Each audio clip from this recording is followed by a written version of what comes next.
Welcome back to the Can-Am Garage, guys. This time we're going to be doing a little something new, something special. Mail call, mail call. And we'll try to do it. If there's enough interest in this from you guys, then we're going to try to do it, well, whenever I get something new and interesting. First up is a set of silicone brushes that I got after seeing Lucas's video on using them. They're not necessarily that hard to find. They're not they're not $2 paint brushes, but they do work, and they can be used for putty too. Love them. Recently in is my 124, my Supercars Ford Mustang resin conversion, which is meant to turn the Tamiya 124 scale Mustang GT4 kit into an Aussie Supercars V8 car. Unfortunately, this is something I should have waited, should have bought later, but it is what it is. I'll let you guys judge on whether if you think you ought to buy it yourself. I'm just saying, for me, I think I paid a little too much and got a little too little quality. Yeah. Oh wow, the bag's open.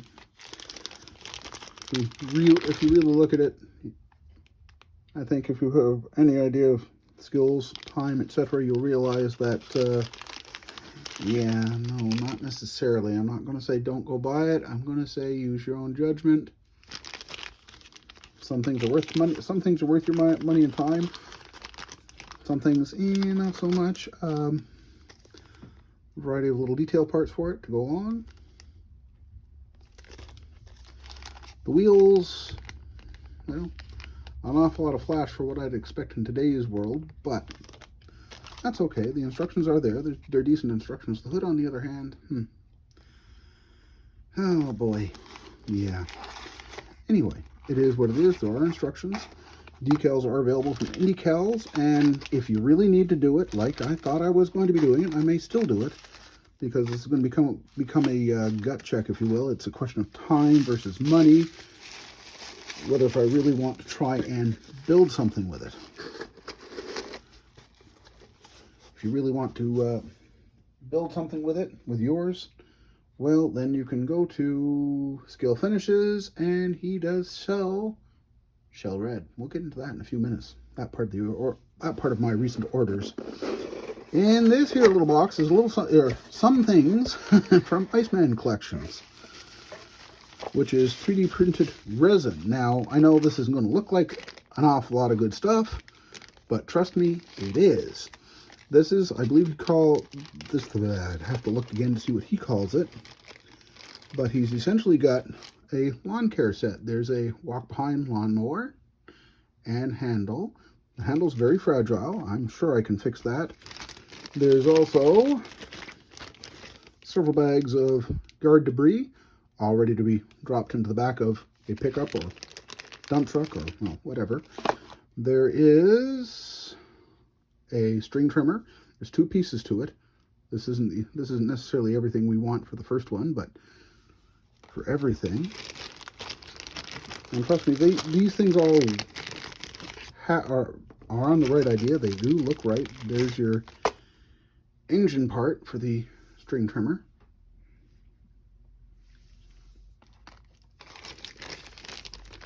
There's also two leaf blowers, and there's a pruning saw, a hedge clipper, that's the word I'm looking for, and a smaller chainsaw. Very cool, well worth my money, that's for sure. For me, I'll get all the reference I need on building that stuff from my tools at work.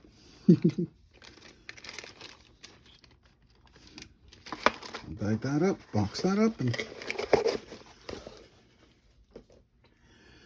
okay, we talked about the paintbrushes, we talked about this, we talked about that. Okay, moving on. From Custom Squads by Tony, pardon my horrible handwriting, a pair of chrome-plated resin cast light bars for a couple police car projects.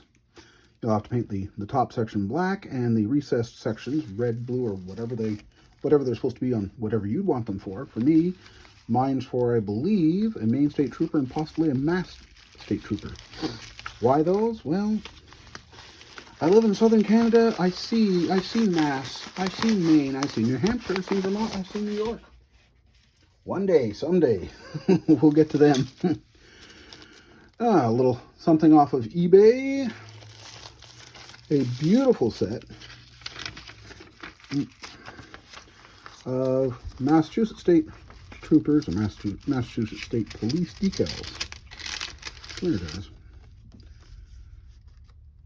Very, very nice. The printing is very legible. They have the right look. They will look great on a police car at some point in the future. When? Well, good question. There's always too many models and not enough time to go along with the light bar. Well, Maine State Police or State Troopers, whatever they want to call it, whatever you call it. Very nice, worth my time, worth my money. And then a Scale Finishes order came in. We have, for a long, stalled, whatever, NASCAR project for the DeWalt Ford Taurus Yellow. For, well, what was bought for the Aussie Supercar V8 Ford Mustang to be done as a shell car, we have Shell Red. Yeah, looks good too. Can't wait to try some of these colors.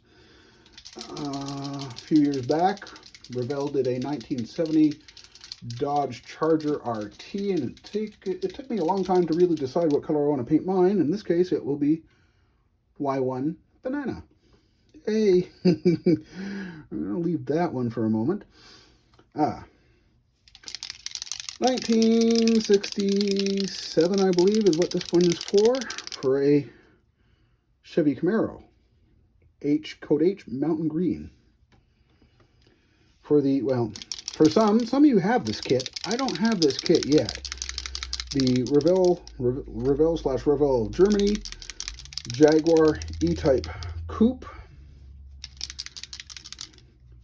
I decided I wanted a dark blue for it, so available from Scale Finishes, dark blue. It needs a bit more shaking, but not right now. And lastly, this one's a little special because I have a thing for muscle cars and rare colors. So yeah, there was an article in Hemmings not too long ago on a 1970 Buick GSX that left the factory in not Saturn Yellow, not Apollo White. They left the factory in code 95 Cadillac Cinnamon Fire Mist. And if you go Google that 1970 Buick GSX in Cinnamon Fire Mist, you'll see why I want to build the car. It is just stunning in person. Okay, I could. We're not going to cover it this time, but there is going to be a model truck milk haul in the next week or two when something arrives, and there's a whole mess of that stuff to talk about too. Anyway, we'll get to it then. Thanks for watching, and I'll see you next time, guys.